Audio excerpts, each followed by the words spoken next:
할렐루야. 박원철 목사와 함께하는 새벽입니다. 오늘 누가복음 9장 57절부터 길 가실 때 어떤 사람이 여짜오되 어디로 가시든지 나는 따르리이다.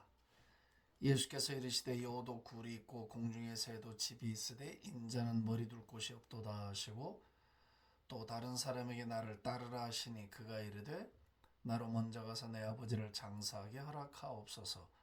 이르시되 죽은 자들로 자기의 죽은 자들을 장사하게 하고 너는 가서 하나님의 나라를 전파하라 하시고 또 다른 사람이 이르되 주여 내가 주를 따르겠나이다마는 나로 먼저 내 가족을 작별하게 허락하소서. 예수께서 이르시되 손에 쟁기를 잡고 뒤를 돌아보는 자는 하나님의 나라에 합당하지 아니하니라 하시니라. 아멘.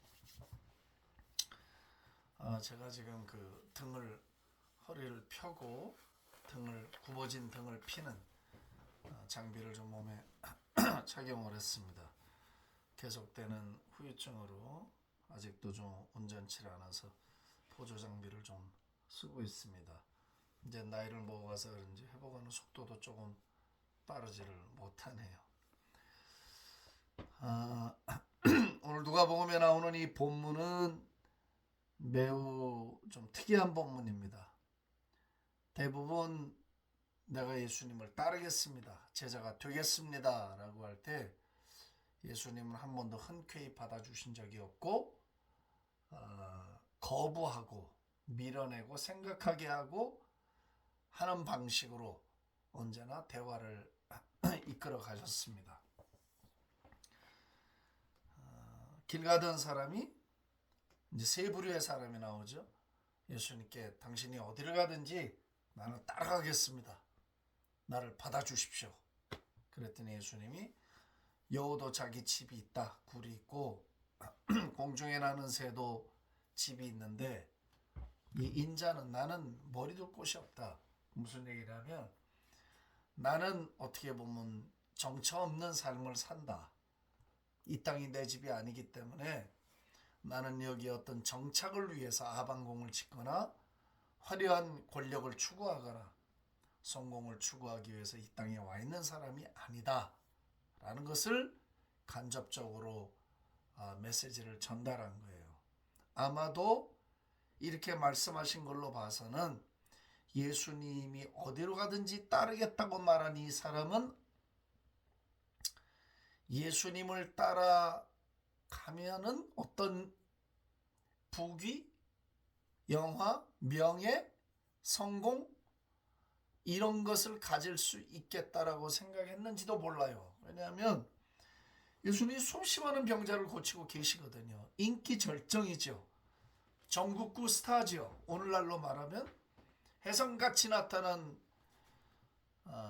사회와 정치계를 흔들어 놓은, 종교계를 흔들어 놓은 그야말로 슈퍼스타처럼 예수님이 등극을 하셨잖아요.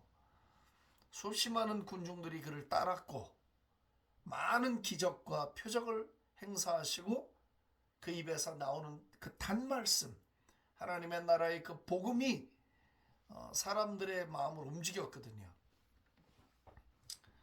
그러니까 아마도 예수님을 따라가려고 했던 이 사람은 그런 예수님의 외형적 모습을 보면서 저분을 쫓아가면 인생이 팔자가 피겠다, 저분을 쫓아가면 출세하겠다 라는 생각을 갖고 따라가겠다 한 것 같아요. 그러니까 예수님이 이렇게 대답을 하시면서 간접적인 거부를 하시는 거죠. 너는 지금 나를 따라오려고 하는데 넌 내가 누군지 아느냐? 내가 사람들 앞에서 이런 많은 이적을 행하고 흥미로운 일을 행한다고 해서 네가 나를 따라오면 출세할 것 같으냐? 아니다. 하물며 저런 미물도 다 집이 있고 자기 쉴 곳이 있지만 네가 보는 바 나는 이런 기적을 행하고 사람들에게 인기가 절정으로 올라가고 내가 스타처럼 이렇게 올라가는 것처럼 보여도 나는 저 짐승들이 쉬는 저런 지방 칸이 없는 그런 나그네 같은 삶을 나는 너희를 구원하기 위해서 살 수밖에 없는 존재다.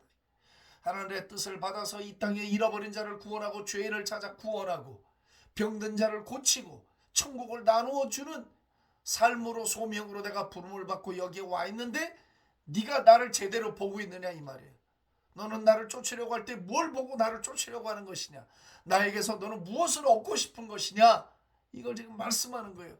참 어떻게 보면 굉장히 가슴 아픈 도전이죠.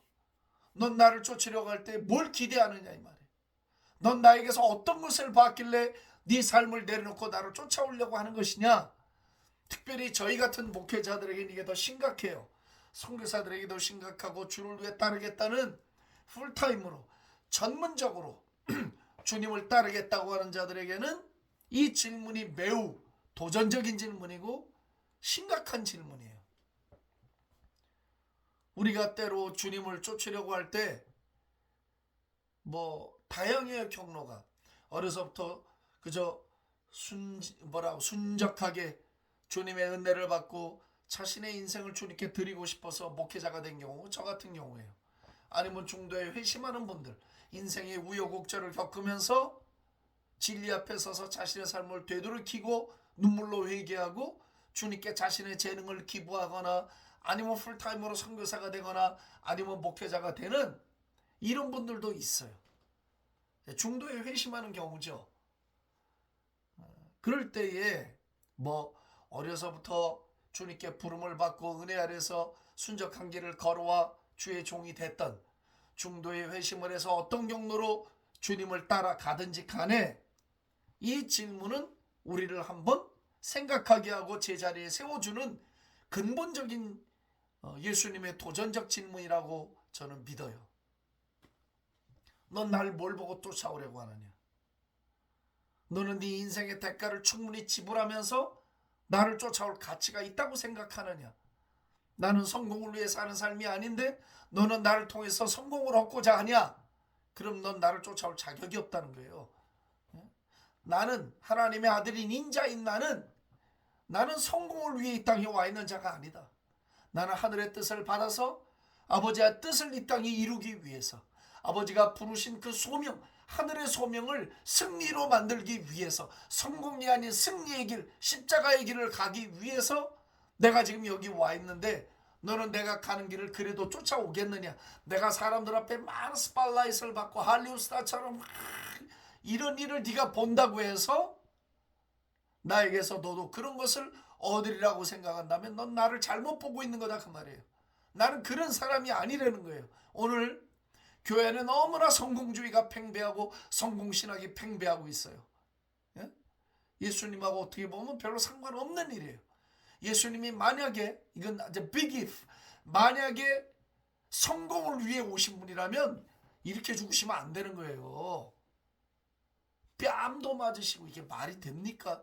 하나님이 오셔서 인간에게, 피조물에게 뺨을 맞고 침뱉음을 당하고 찢기고 가시면류관을 쓰고 손과 발에 못이 박히고 창으로 옆구리가 찔리고 못 주무시고 못 먹고 피곤하고, 여러분 이게 말이 된다고 생각합니까? 아니, 이건 말이 안 되는 거예요. 아무리 100번 양보해도 이건 말이 되는 일이 아니에요. 만약에 이분이 성공을 추구하기 위해서 오신 분이었다면 하늘 보좌보다 더 큰 성공이 어디 있어? 그걸 왜 버려요 스스로? 그러니까 기독교 신앙이 무언가를 처음서부터 예수님은 사람들에게 명확히 가르쳐 주시고 나를 쫓아오는 제자도라고 하는 것은 너희들이 생각하는 그런 게 아니다. 너는 성공을 생각하고, 너는 출세를 생각하고, 너는 명예를 생각하고, 너는 나를 통해서 얻을 것을 생각하지만 나는 아버지의 뜻을 이어받아서 나를 버려야 하고 나를 내려놓아야 하는 길인데 그래도 쫓아올 수 있겠냐는 거예요. 사랑하는 동역자 여러분, 우리는 예수님께로부터 뭘 얻으려고 지금 예수님을 쫓고 있습니까?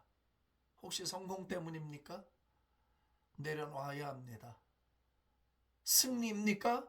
그러면 붙들어야 합니다. 이 시점에서 우리는 한 번쯤 점검해 봐야 합니다. 나는 예수님을 통해서 뭘 얻으려고 예수님의 제자가 되려 하는가? 예수님의 제자가 되었는가? 스승도 얻지 못한 성공적인 명예나 출세를 위해서 내가 만약에 예수님을 쫓는다면 이제는 좀 툰업을 하고 자동차 정비하듯이 우리의 삶을 정비해야 되는 것은 아닌가? 여러분, 크고 화려한 것이 다 좋은 거 아니에요. 미혹의 영에 휩쓸리면 안 돼요. 크고 화려하고 거대한 게 좋다고 생각하는 것은 굉장히 위험한 반복음적인 생각이에요. 만약에 그랬다면 예수님은 오늘 우리에게 이런 모습을 보여주시면 안 되는 거예요. 이게 원형이에요. 제가 시간이 갈수록 자꾸 복음서에 집착하는 이유는 이 속에 이 복음의 주인이신 그리스도 예수의 원형이, 프로토콜이 여기 담겨 있기 때문에 여기 자꾸 집착하려고 하는 거예요. 나는 이 복음서가 교과서라고 생각해. 나머지 책들은 교과서를 해석하고 있는 거예요. 교과서에 좀 집착을 해야 돼요. 교과서에 집착을 해야 돼. 그래서 예수님은 이 사람을 거부하셨어요. 의도적으로 거부하셨어요. 그 사람의 마음속을 들여다 봤기 때문에, 동기를 봤기 때문에 거부하신 거예요. 우리가 주님을 위해 섬기는 일이 다 화려한 일만 어떻게 합니까? 빙산의 일각이란 말 있죠. 그 빙산이요, 물 위에 올라 있는 것보다 물 밑에 있는 게 훨씬 거대해요. 대부분의 하나님 나라의 일은 눈에 안 보여요. 얼음 밑에 있어요. 수면 밑에. 사람들 눈에 보이는 수면 위에 있는 아이스버그는 그건 정말 그야말로 빙산의 일각이에요. 진짜 거대한 건 보이지 않아. 물 밑에 있어. 그런 하나님의 사람들이 무수히 많아요. 이 땅에는. 다 어떻게 화려하고 성공적인 길을 걸어요. 우리가 예수님께로부터 부름을 받았으면 예수님의 제자답게 당신이 걸어간 그 길을 우리도 묵묵히 이어서 가는 거잖아. 예수님이 뭐 환영을 받았어요? 아니면 박수갈채를 받으셨어요? 낮고 천한 자리에 오셔서 고단한 삶을 사시면서도 하늘 뜻을 받아서 아버지의 소원대로 잃어버린 영혼을 찾아 구원하시려는 그 일념 하나, 그것 때문에 당신은 다 내려놓으신 거잖아. 그럼 우리가 내려놓는 게 이렇게 힘들 이유가 뭐가 있어요? 우리 주님도 그 길을 걸으셨는데. 그러니까 우리가 제자도의 길을 걷는다고 할 때 우리는 그런 일을 한번 생각해 보고 점검하고 다시 이 길을 걸어가야 하지 않나. 보침이 너무 무거우시면 보침을 다 내려놔야 돼. 짐을 가볍게 해야 돼요. 그래야 이 땅에 아방궁 지을 생각을 안 해. 그래야 이 땅에 성공의 금자탑을 쌓아 올리려고 하는 헛된 생각들을 갖지 않게 돼. 다 내려놔야 돼. 그냥 간단한 보침 하나 치고 생명의 길, 예수의 길, 제자도의 길을 걸어갈 수 있는 저와 여러분이 됩시다. 저도 저 자신에게 지금 도전하고 있는 거예요. 여러분들에게 메시지를 하고 있는 게 아니에요. 저 자신에게, 여러분들에게 우리 스스로 도전해가며 진리 앞에 우리를 다시 이렇게 쉐이프업 하려고, 다시 이렇게 만들어 보려고 말씀을 전하고 있는 거죠. 은혜가 있기를 바랍니다. 쫓아오려고 하는 자들에게 대가를 지불할 수 있겠느냐? 무엇 때문에 나를 쫓으려고 하느냐? 나를 통해서 너는 뭐를 얻고 싶기에 내가 가는 곳에 오려고 하느냐? 도전하셨습니다. 주님, 저희들은 주님이 걸어가신 길을 묵묵히 따르기를 원합니다. 순종하기를 원합니다. 그 길에 서기를 원합니다. 주님도 버리셨으니 우리도 버릴 수 있기를 원하고, 주님이 성공이 아닌 부르심에 충실했으니 우리도 성공을 버리고 하늘의 부르심에 예수님이 걸어가신 그 길에 충실한 삶을 살 수 있도록 도와주옵소서. 할렐루야. 감사하고 예수님의 존귀하신 이름으로 기도합니다. 아멘. 할렐루야.